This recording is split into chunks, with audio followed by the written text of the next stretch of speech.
यह कहानी छंदोग्य उपनिषद से ली गई। महर्षि अरुणि का एक पुत्र था जिसका नाम था श्वेतकेतु। वह 12 वर्षीय था। एक बार उसको पिता ने कहा, हे श्वेतकेतु, गुरु के पास अध्ययन के लिए जाओ, जिससे कि हे सौम्य, प्रिय हमारे कुल वाला अनपढ़ नहीं होता है। ऐसा वह पुत्र शिक्षक के पास जाकर जब तक 24 वर्ष का हुआ तब तक वह सारे वेदों को अर्थहित पढ़कर पिता के पास आया और वह मैं सर में श्रेष्ठ हूँ ऐसा मानता हुआ अभिमानी घमंडी स्वभाव वाला हो गया। ऐसे घमंडी उदंडी अभिमानी पुत्र को देखकर पिता अरुणि ने कहा, हे श्वेतकेतु, तुमने आचार्य से ऐसी क्या विशेषता प्राप्त की है जिससे तुम उच्च कुल के लिए प्रतिकूल, अयोग्य, अभिमानी हो गए हो?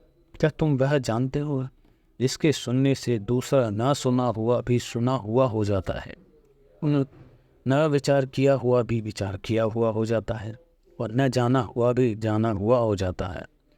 यह अद्भुत अनोखा प्रश्न सुनकर श्वेतकेतु ने पूछा, ऐसा क्या संभव है? ऐसा कहे जाने पर पिता ने तत्व ज्ञान अर्थात परम सत्य का ज्ञान समझाते हुए श्वेतकेतु को कहा, वट वृक्ष का फल लाओ।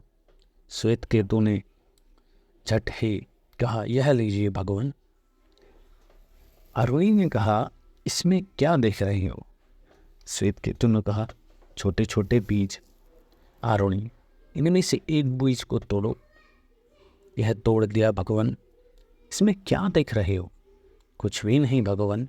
यह सुनकर पिता पुत्र से बोले, हे सौम्य, देखो, इस वट बीज में ही महान स्थूल अर्थात बड़ी शाखा आदि से युक्त नए ग्रोध वट वृक्ष उत्पन्न होता हुआ स्थित है।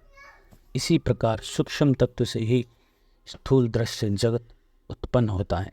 विश्वास करो हे सौम्य, वह तत्व ही आत्मा है, वह तत्व ही सत्य है, सदैव रहने वाला है, वह सूक्ष्म तत्व ही हो। इसीलिए संस्कृत में कहा भी गया है, तत्त्वम् असि। धन्यवाद।